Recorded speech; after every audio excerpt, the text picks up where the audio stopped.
Hello, this is Mrs. King, and I'm going to review the answers to the text-dependent questions on the poem This World by Mary Oliver. As you may have noticed when you were completing your questions, that each question had a part A and a part B because we are looking to find the answer and then be able to find the evidence in the text to support that answer. And so we are familiar with doing that with nonfiction articles, how we did in our last unit, but now we are also able to see how to find our textual evidence when we are analyzing poetry. So our first question is our part A. In line 7 of This World, what does the phrase bore into mean? Okay, so I'm going to look back over at line 7. The ants bore into the peony bud, and there is a dark pinprick well of sweetness. Okay, so bore into means to dig a hole into. Okay. Part B, which word from This World helps the reader understand the meaning of the phrase bore into? So what word over here, the ants bore into the peony bud and there is a dark pinprick well of sweetness? Okay, so what word in here helped you to know that it was to dig a hole into? Okay, the answer is well in line 8. Okay, so the ants were able to dig a hole into the bud and then they were able to find this well of sweetness. So think about a well that has water in it. In order to get to that water, you have to dig the well, which means you have to dig into the ground. Okay. Can also think about how sometimes, like bees, they bore holes into wood. Okay. Okay. Part A, question 3, part A. In this world, what technique does the poet use to emphasize the central idea? Okay, so if you listen to Miss Lynn's video from yesterday, she talked a lot about the technique that the poet used, and she talked a lot about figurative language. Okay, so the author, Mary Oliver, she used a lot of personification of objects in nature. Okay, so if we look over here, it talks about the tulip feels the heat and slaps its petals open. Okay, um, then also that, where are we seeing the birds singing, the aspen trees shaking, um, and then we're looking down. Um, so it just talks about for each of these things. Um, okay, the ants and the peonies and the wormstones, they were happy. Okay, so personification of objects in nature. Okay, so for question 4, part B, we are looking for two pieces of evidence to support the answer in part A. Okay, so what are two answers that would support this personification of objects and natures? Okay, the tulips feel the heat. Well, it's talking about tulips and it's personifying them, saying that they feel something. Okay, becomes a star. Well, that's not talking about any object, okay, that's feeling it's personified. Bore into the peony bud. The birds were singing. a monumentous and beautiful silence, and the warm stones, so happy to be where they were. Okay, so here is the tulips feel the heat, and we talked about this one a moment ago. The warm stones were happy.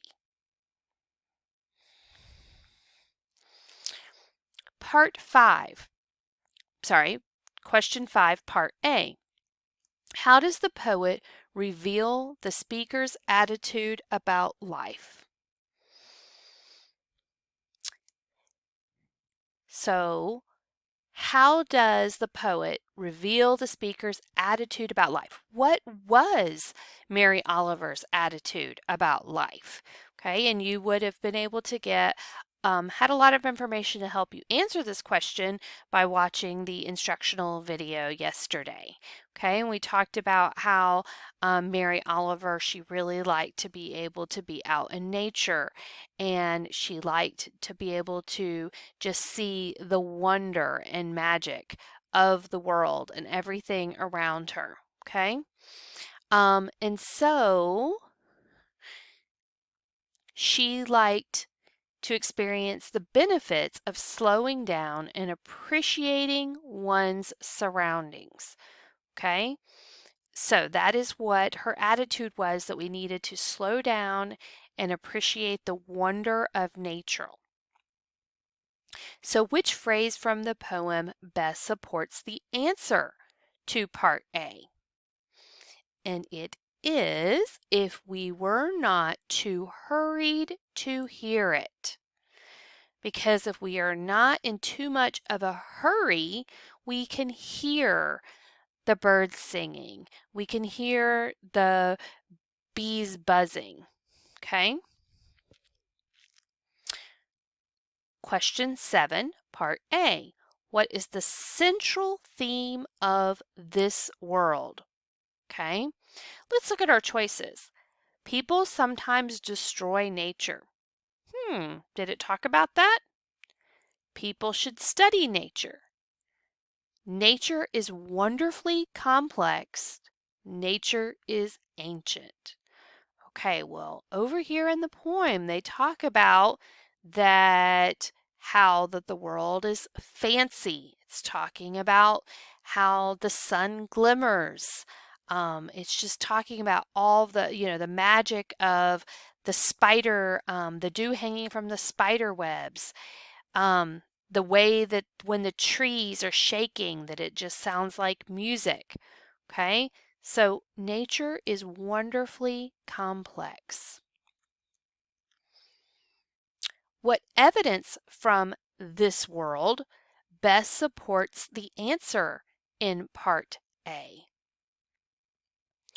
So let's look at the choices. I would like to write a poem. So I tried with my eyes shut, as comes to all of us, and so fancy is the world. Okay, that is our choice, because that supports the idea that nature is wonderfully complex. Okay, question 9. Read line 9 from the poem, As the stones of the beach forget it. As for the stones of the beach, forget it. How does the line reflect a shift in tone in the poem? Okay, so let's go back to line 9. Okay? As for the stones on the beach, forget it. Okay, so let's go back and look at the poem before this. I would like to write a poem about the world that has in it nothing fancy. But it seems impossible. Whatever the subject, the morning sun glimmers it. The tulip feels the heat and flaps its petal open and becomes a star. The ants bore into the peony bud, and there is a dark pinprick well of sweetness. As for the stones on the beach, forget it. Each one could be set in gold. Okay, so our question As for the stones of the beach, forget it. How does the line reflect a shift in the tone? So what is the tone before and what is the tone after? So our answer is the line is informal, but the tone is formal. Because in that one line, when they have the part where it just says, forget it, that sounds very informal. However, the rest of the poem is formal. So part B, what other line from the poem has a similar shift in tone? So let's look at these. Each one could be set in gold. The aspen trees were shaking. That was followed by, guess what? Even if they say nothing, it seems to say nothing. So that was line 20. What other one sounds informal? This sounds pretty informal to me. That was followed by, guess what? Okay, so informal tone. So it takes another shift. Okay, so those are our answers for these text-dependent questions. I hope you really enjoyed reading this world. I thought it was very beautiful, and I hope that each of you are taking the time during these days of having our social distancing and just that our life has slowed down a little bit. I hope that you are taking time to enjoy the beautiful spring weather that we have been having, and that you have noticed the birds singing, and that you have noticed how beautiful the flowers are, and how green the grass is becoming, and that you are just appreciating the wonder of nature.